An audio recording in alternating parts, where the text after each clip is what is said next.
Hey everyone, I'm working to hit 1,000 subscribers and I need your help to get there. If you enjoy this content, please hit that subscribe button right now. In the ruthless world of sports marketing, where billion-dollar brands rise and fall based on a single decision, where identifying the next generation's superstar can mean the difference between dominance and irrelevance, Nike just made what might go down as the single most catastrophic miscalculation in the company's entire history. We're not talking about a minor misstep or a small oversight that cost them a few sales.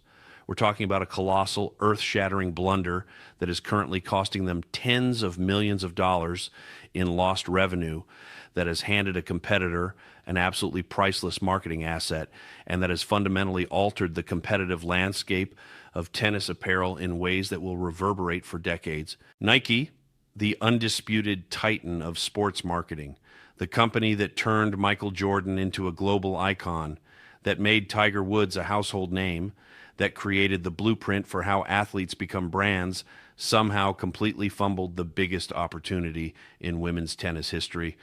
They had Coco Gauff right in their hands, a generational talent with unlimited commercial potential, and they let her walk away to New Balance while instead choosing to invest heavily in Arena Sabalenka. The financial results of that decision are now impossible to ignore, impossible to spin, and absolutely devastating for Nike's tennis division.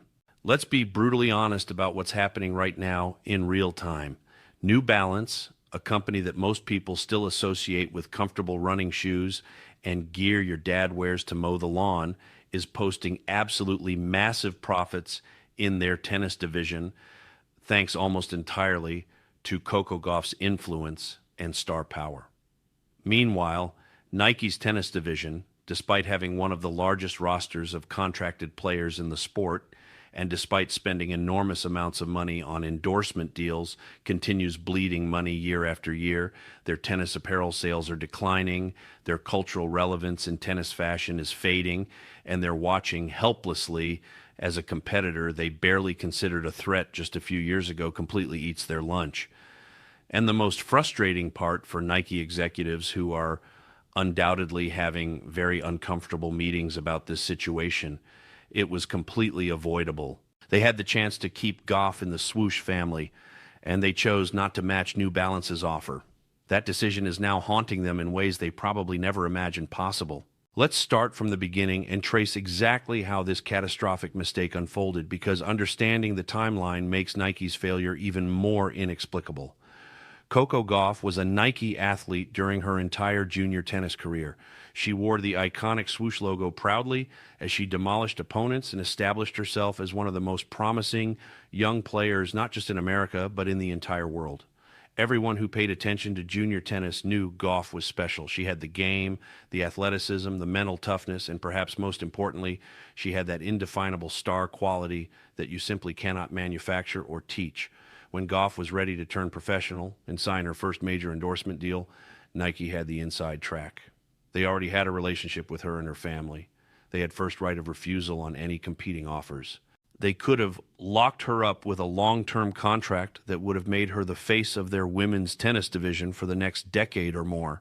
But then New Balance came along with an offer rather that than Nike the defending apparently champion of decided one of wasn't tennis's worth matching. biggest tournaments. In 2018, Either she's when supremely Gauff was confident, just 14 or years she's old figured out and still something a that the year away rest of from us her haven't. professional debut, Maybe the pressure New is Balance less took an suffocating. enormous gamble.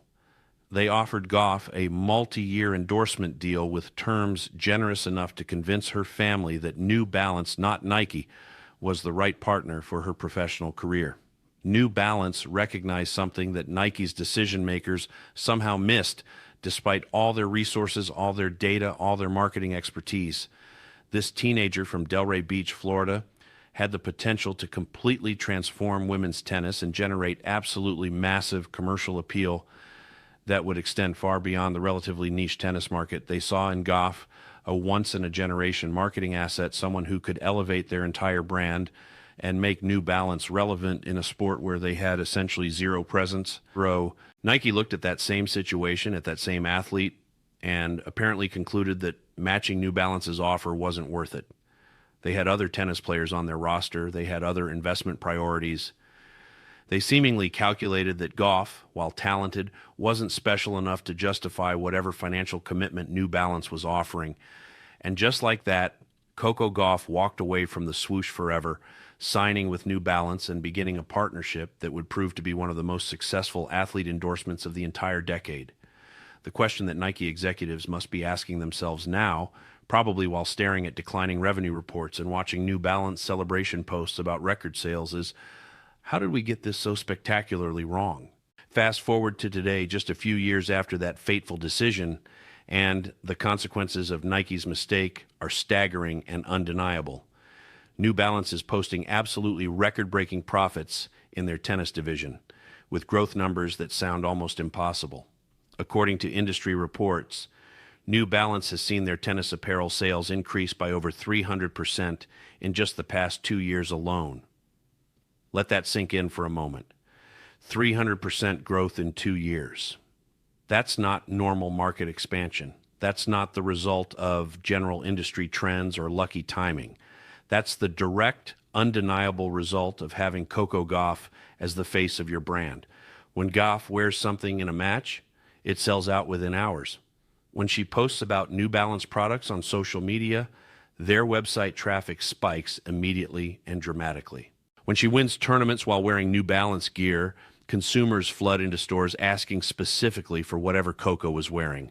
She's the kind of marketing asset that companies quite literally dream about, an elite athlete performing at the highest levels of her sport while also resonating powerfully with mainstream audiences far beyond the tennis community. Nike, by absolutely brutal contrast, continues struggling to move tennis merchandise despite having multiple Grand Slam champions and top-ranked players on their massive roster.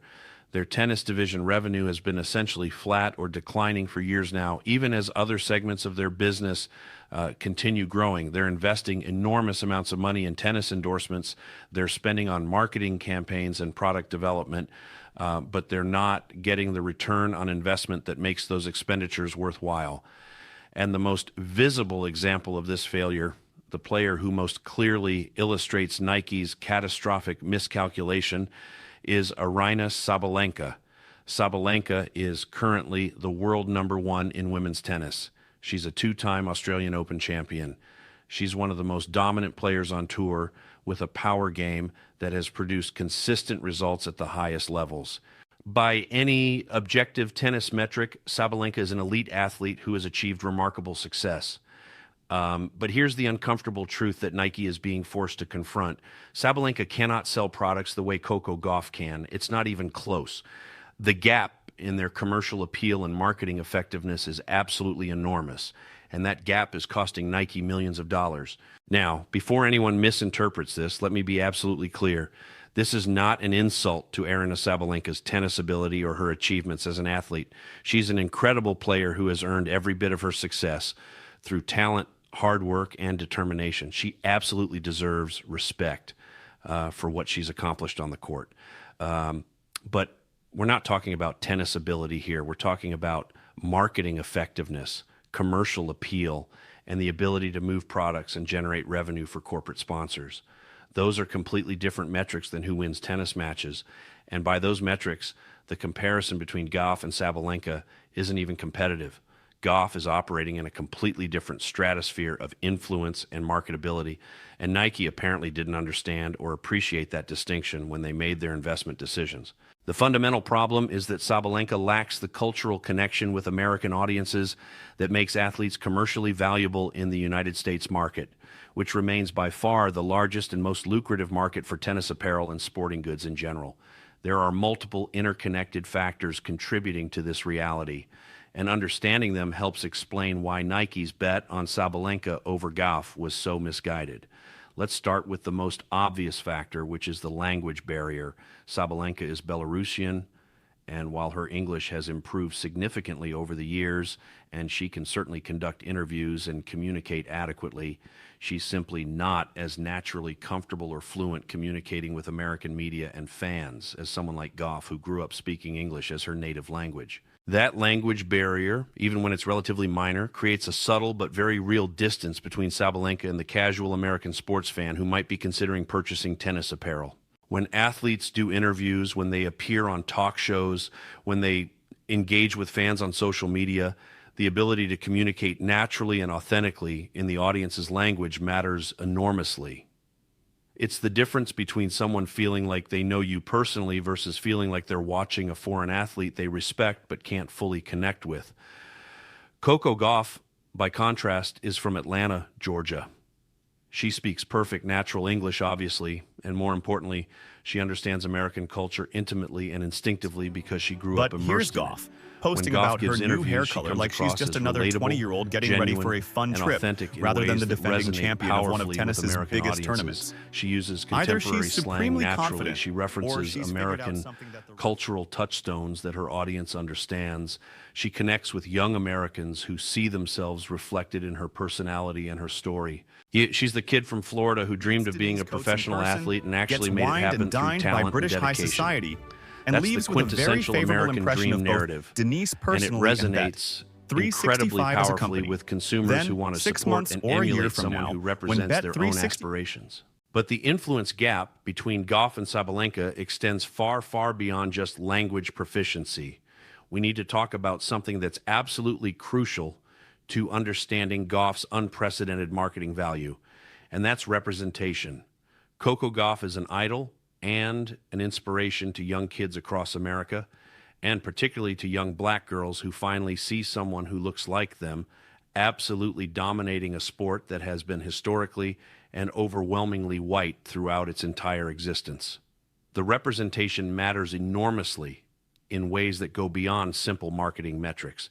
This is about young black girls seeing Gauff win tournaments and thinking for the first time empires in the that world. tennis could be for them This isn't too, some that they tech could startup pick up a founder racket or and inherited dream of wealth competing situation. at the highest She levels. built a betting company Parents from across scratch America, that now and operates in particularly dozens black of countries parents and generates who might billions never in have revenue considered every tennis single as an year. option for their children And now she's are now buying their daughters Coco Gauff gear because their kids are begging for it, because their daughters want to be like Coco. Youth tennis programs throughout the United States are reporting significant increases in enrollment from black families who were previously dramatically underrepresented in the sport. Tennis clubs and academies are seeing demographic shifts that would have seemed impossible just a few years ago. Coco Gauff is quite literally changing who plays tennis in America. She's breaking down barriers that have existed for generations. She's making the sport more diverse, more inclusive, and more accessible to communities that felt excluded. That cultural impact is enormous and incredibly valuable, not just morally, but commercially. All of those families buying tennis equipment for their kids, enrolling in lessons, purchasing apparel, they represent a massive market that tennis brands have struggled to reach for decades. Gauff has unlocked that market single-handedly. Aryna Sabalenka, through absolutely no fault of her own, doesn't have and cannot have that kind of cultural impact in the United States. She's not American. She didn't grow up here. She doesn't have the same natural, instinctive connection to American sports culture and American social dynamics that would make her an effective vehicle for reaching new demographics or inspiring underrepresented communities in the American market. Again, this isn't a criticism of Sabalenka as a person or as an athlete. It's simply an acknowledgement of reality. An athlete's marketing value in any given market is heavily influenced by their connection to that market's culture, and Sabalenka simply cannot replicate Gauff's deep cultural connection to American audiences. Nike apparently didn't factor this crucial reality into their decision-making process when they chose to invest heavily in Sabalenka rather than doing whatever it took to keep Gauff in the swoosh family. That failure to understand the market dynamics and the importance of cultural connection is now costing them dearly. The contrast in how New Balance treats Coco Gauff versus how Nike treats Aryna Sabalenka is also absolutely revealing and frankly embarrassing for Nike. New Balance clearly understands that they have a generational talent, a once-in-a-career marketing asset who can literally define their brand for years to come. They treat Gauff accordingly, giving her the star treatment and making sure she feels valued and prioritized. Gauff gets custom outfits designed specifically for her for every single tournament she plays. During the 2024 season, she wore 19 different custom outfits across just 18 tournaments. That's unprecedented in tennis.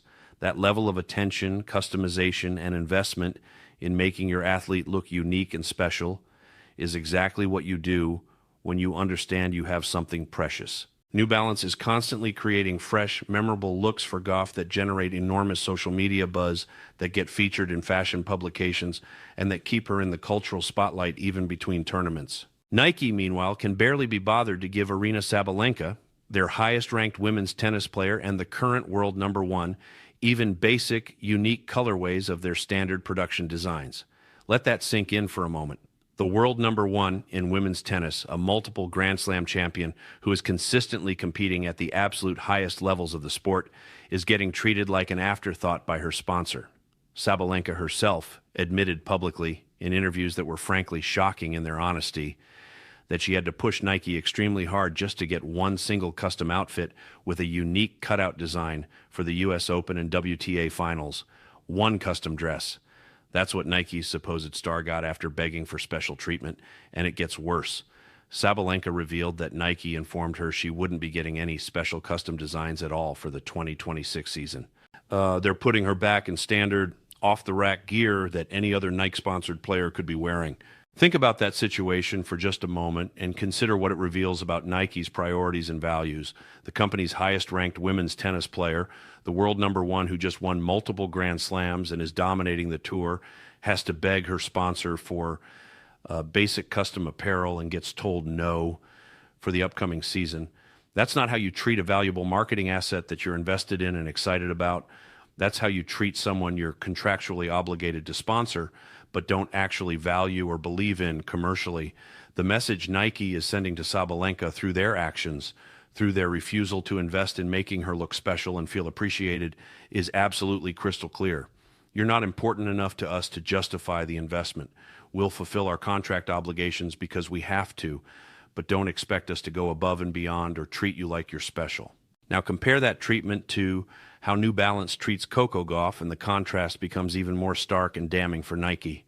New Balance gave Gauff her own signature shoe line, the CG1, which launched in 2022 when Gauff was just 18 years old and hadn't even won a Grand Slam yet. Coco Gauff became the only active tennis player in the entire world with her own signature sneaker line. Let me repeat that because it's absolutely remarkable. The only active tennis player with signature shoes. Nike, the supposed gold standard for athletic footwear, the company that revolutionized sports marketing by creating signature shoes for basketball legends, never gave signature tennis shoes to Roger Federer despite his 20 Grand Slam titles and status as arguably the greatest men's player ever.